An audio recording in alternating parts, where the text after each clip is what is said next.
Hello, welcome to KV globe. Myself Kavya Singh. आज की class weekly current affair की class है। पूरे हफ्ते का करंट अफेयर आज की क्लास में कवर कर रहे हैं, इसलिए ध्यान से आप लोग पूरी क्लास देखिए। 1 जनवरी से लेकर 7 जनवरी 2023 तक के सारे इंपॉर्टेंट क्वेश्चंस कवर किए गए हैं, जो कि एग्जाम के लिए मोस्ट इंपॉर्टेंट है।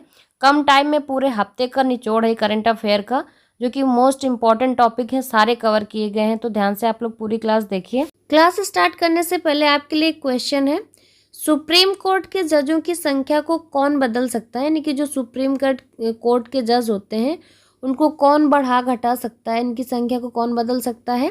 इसके 4 ऑप्शंस दिए हुए हैं। सही आंसर आप लोग कमेंट बॉक्स में कमेंट करके बताइए। क्लास के एंड में इस क्वेश्चन को हम लोग डिटेल में डिस्कस करेंगे। स्टार्ट करते हैं आज के क्वेश्चन। पहला क्वेश्चन है, हाल ही में किस देश ने मधुमक्खियों के लिए दुनिया के पहले टीके के उपयोग को मंजूरी दी है? तो मधुमक्खियों के लिए दुनिया के जो पहले टीके के उपयोग की मंजूरी दी गई है, अमेरिका द्वारा दी गई है। सही आंसर है ऑप्शन है अमेरिका। यह टीका अमेरिकी फुल ब्रूड रोग से होने वाली मौतों को रोकने के लिए बनाया गया था।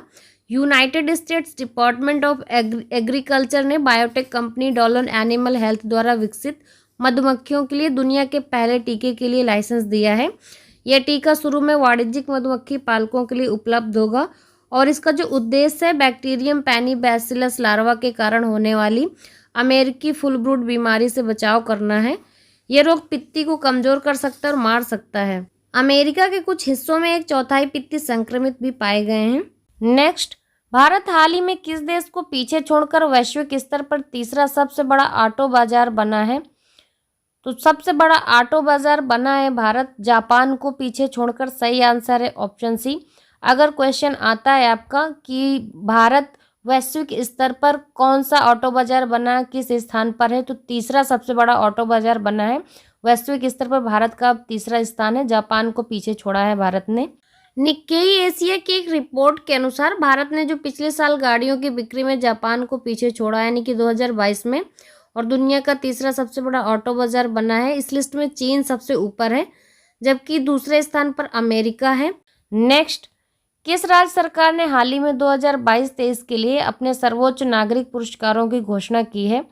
जो सर्वोच्च नागरिक पुरस्कारों की घोषणा की गई है, ये असम सरकार ने की है। सही आंसर है ऑप्शन सी असम। और ये 2022-23 के लिए सर्वोच्च नागरिक पुरस्कारों की घोषणा की गई है असम सरकार द्वारा। असम सरकार ने 3 प्रतिष्ठित पुरस्कारों असोम वैभव, असोम सौरभ और असोम गौरव के प्राप्तकर्ताओं की घोषणा की है। ये पुरस्कार उन व्यक्तियों को सम्मानित करते हैं जिन्होंने राज्य और इसके लोगों के लिए महत्वपूर्ण योगदान दिया है। उन लोगों को ये पुरस्कार दिए जाएंगे। नेक्स्ट, किस देश ने हाल ही में संयुक्त राष्ट्र मिशन के लिए महिला शांति सैनिकों की पलटन भेजी है? ये भेजी है भारत ने। सही आंसर है ऑप्शन ए भारत। भारत ने संयुक्त राष्ट्र मिशन के लिए अबेई में महिला शांति सैनिकों की पलटन भेजी है। नेक्स्ट, हाल ही में किस देश की महिला क्रिकेटर बेलिंडा क्लार्क ने खुद अपनी मूर्ति का अनावरण किया है? तो ये महिला क्रिकेटर बेलिंडा क्लार्क हैं, जिन्होंने अपनी खुद मूर्ति का खुद ही अनावरण किया है। ये ऑस्ट्रेलिया की हैं। सही आंसर है ऑप्शन बी ऑस्ट्रेलिया। नेक्स्ट, हाल ही में केंद्रीय गृह मंत्री अमित शाह ने 120 फीट ऊंची पोलो प्रतिमा का उद्घाटन कहाँ किया है? तो ये 120 फीट ऊंची पोलो प्रतिमा का उद्घाटन किया गया है मणिपुर में। और ये किसने किया है? तो गृह मंत्री अमित शाह ने किया है। सही आंसर है इसमें ऑप्शन है मणिपुर। नेक्स्ट, हाल ही में मेगा प्रोजेक्ट का समर्थन करने के लिए कौन सा राज्य ग्रीन क्लाइमेट फंड स्थापित करेगा? तो ये ग्रीन क्लाइमेट फंड स्थापित किया जाएगा तमिलनाडु राज्य द्वारा। सही आंसर है ऑप्शन सी तमिलनाडु। और ये कितने करोड़ का प्रोजेक्ट है? तो 1000 करोड़ रुपए का ये पूरा प्रोजेक्ट है, ग्रीन क्लाइमेट फंड। नेक्स्ट, किस राज्य सरकार ने हाल ही में मुख्यमंत्री आवासीय भू अधिकार योजना शुरू की है? तो ये मुख्यमंत्री आवासीय भू अधिकार योजना शुरू की गई है मुख्यमंत्री शिवराज सिंह चौहान द्वारा, और ये मुख्यमंत्री मध्य प्रदेश के। तो सही आंसर है ऑप्शन डी मध्य प्रदेश। इस मध्य प्रदेश में मुख्यमंत्री आवासीय भू अधिकार योजना शुरू की है। नेक्स्ट, हाल ही में रक्षा मंत्री राजनाथ सिंह ने कहाँ सियोल पुल का उद्घाटन किया है? तो ये जो सियोल पुल है इसका उद्घाटन किया गया है अरुणाचल प्रदेश में। अगर क्वेश्चन आता है किसने उद्घाटन किया है, तो रक्षा मंत्री राजनाथ सिंह ने उद्घाटन किया है सियोल पुल का अरुणाचल प्रदेश में। नेक्स्ट, हाल ही में चुनाव आयोग ने मैथिली ठाकुर को किस राज्य का स्टेट आइकॉन नियुक्त किया है? तो ये बिहार की स्टेट आइकॉन नियुक्त की गई है मैथिली ठाकुर। तो सही आंसर हो जाएगा ऑप्शन बी बिहार। ये एक लोक गायिका है मैथिली ठाकुर, इनको स्टेट आइकॉन नियुक्त किया है बिहार का। नेक्स्ट है, हाल ही में किस राज्य सरकार ने मुख्यमंत्री सुखाश्रय सहायता कोष लॉन्च किया है? तो ये जो मुख्यमंत्री सुखाश्रय सहायता कोष है, ये लॉन्च किया गया है हिमाचल प्रदेश सरकार द्वारा। सही आंसर है option D Himachal Pradesh. Next, vintage वाहनों के लिए अलग पंजीकरण करने वाला पहला हाल ही में राज्य कौन सा बना है? तो विंटेज वाहनों के लिए अलग पंजीकरण करने के लिए पहला राज्य बना है ओडिशा। ओडिशा सरकार ने फैसला लिया है कि विंटेज वाहनों के लिए अलग से पंजीकरण करने का। ये पुराने वाहनों के संरक्षण और उनको बढ़ावा देने के उद्देश्य से ये शुरू किया गया है, विंटेज वाहनों के लिए अलग पंजीकरण। नेक्स्ट क्वेश्चन है, पशुओं के लिए हाल ही में भारत के पहले IVF मोबाइल यूनिट की शुरुआत किस राज्य में की गई है? तो ये राज्य है गुजरात। सही आंसर है ऑप्शन डी गुजरात ने पशुओं के लिए हाल ही में भारत के पहले IVF मोबाइल यूनिट की शुरुआत की है। ये भारत का पहला IVF मोबाइल यूनिट होगा। नेक्स्ट, हाल ही में दिसंबर माह में GST कलेक्शन कितने प्रतिशत बढ़कर 1.49 लाख करोड़ रुपए हुआ है? तो अगर इसमें आपका अलग से क्वेश्चन आता है कि GST कलेक्शन दिसंबर माह में कितना हुआ है, तो 1.49 लाख करोड़ रुपए हुआ है। कितने प्रतिशत बढ़कर हुआ है? तो 15% बढ़कर हुआ है। सही आंसर है ऑप्शन डी। नेक्स्ट क्वेश्चन है, भारत का दूसरा सबसे लंबा केबल स्थित 8 लेन जुआरी ब्रिज हाल ही में किस राज्य में शुरू किया गया है? यह शुरू किया गया है गोवा में। सही आंसर है ऑप्शन ए गोवा। भारत का ये दूसरा सबसे लंबा ये ब्रिज है, केबल स्थित 8 लेन जुआरी ब्रिज, जो कि गोवा में शुरू किया गया है। अगर क्वेश्चन आता है कि भारत का दूसरा सबसे लंबा ब्रिज कौन सा है केबल स्थित, तो ये आपका जुआरी ब्रिज होगा, जो कि गोवा में शुरू किया गया है।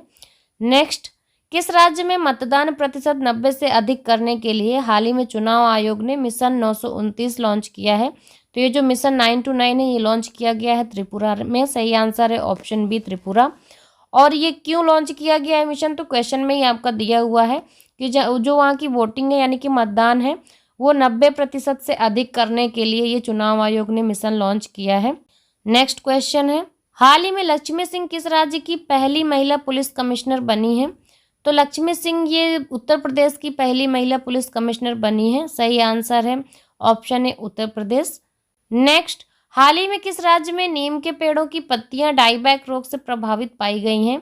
तो जो नीम की पेड़ों की पत्तियां हैं वैसे तो बीमारी में काम आती हैं, लेकिन ये खुद डाईबैक रोग से प्रभावित पाई गई हैं, ऐसा ये हुआ है तेलंगाना में। सही आंसर है ऑप्शन डी तेलंगाना राज्य में नीम के पेड़ों की जो पत्तियां हैं ये डाईबैक नामक रोग से प्रभावित पाई गई हैं।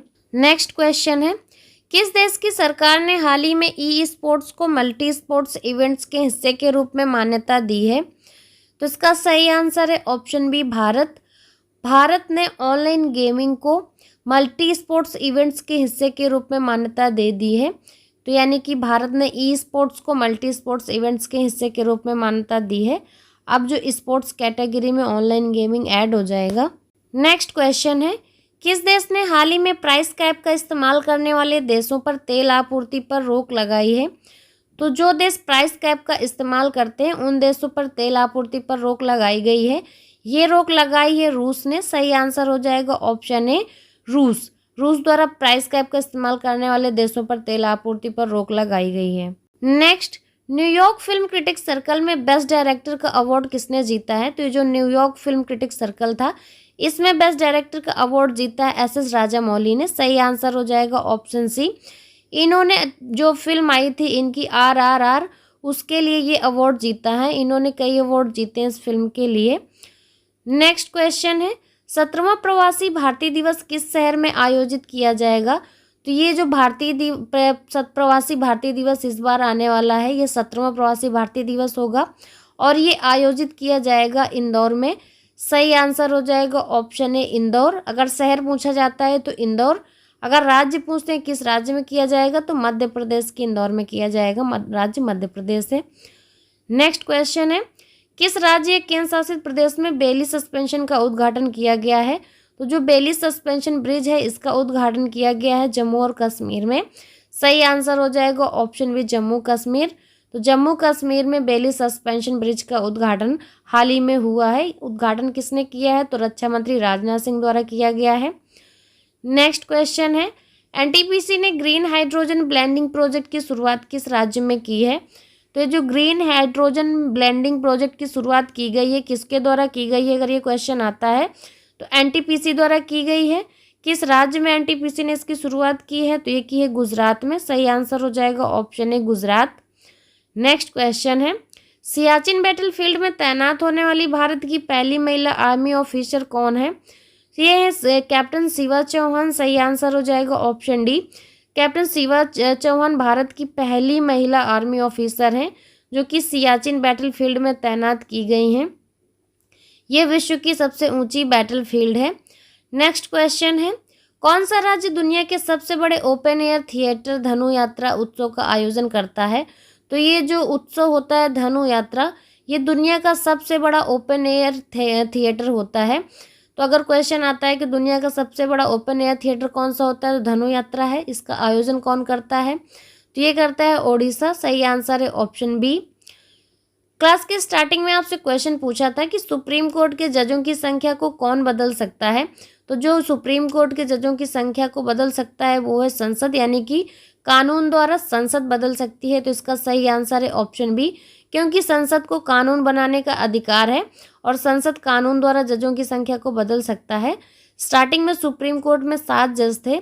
ये संख्या जो 1956 में 10 हुई, फिर 1960 में 13 हुई और 1977 में 17 हुई और 1985 में 25 हो गई। अभी जो वर्तमान में संख्या है लगभग 31 है। तो अगर इसमें कोई चेंजमेंट कर सकता है कोई, तो वो है संसद, क्योंकि संसद कानून पारित करता है तो संसद कानून बनाने का अधिकार रखता है, तो संसद कानून द्वारा इनकी संख्या को बदल सकता है। आज की क्लास में पूरे हफ्ते के इंपॉर्टेंट क्वेश्चंस कवर किए थे हमने, जो कि पूरे हफ्ते हम लोग डिटेल में डिस्कस करते हैं। अगर इन क्वेश्चंस को आप डिटेल में पढ़ना चाहते हैं तो जो डेली की क्लासेस आती हैं हमारी, वो एक एक क्वेश्चन आपका डिटेल में होता है, वो आप डेली की सीरीज़ देख लीजिए। क्लास अच्छी लगी हो तो लाइक शेयर करना मत भूलिए। क्लास को ज़्यादा से ज़्यादा शेयर जरूर करिए और क्लास से रिलेटेड अगर कोई सजेशंस हैं तो प्लीज़ वो भी कमेंट बॉक्स में ज़रूर बताइए। जो लोग चैनल पर पहली बार आए हैं तो चैनल को सब्सक्राइब करके बेल आइकन ज़रूर दबा दें, जिससे आगे आने वाली क्लासेस आपको ईजिली मिल जाएंगी। And thanks for watching.